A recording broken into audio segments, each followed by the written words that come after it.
This drink is called Night and Day. You're going to go ahead and take your red wine glass, fill it up with about that much ice. I guess that's a little bit more than half. Then we're going to add an ounce of cognac. Night and day, you are the one. Isn't that how it goes? We're going to do a half an ounce of Cointreau. That's all I know of those lyrics.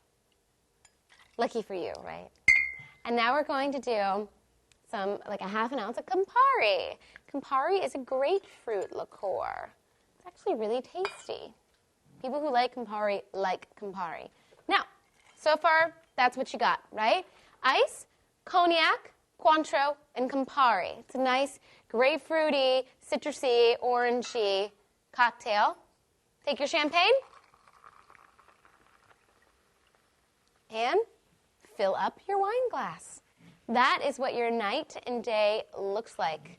Be careful, kids. This could knock you on your butt quicker than you would think. But it makes a really good Valentine's Day cocktail, so cheers.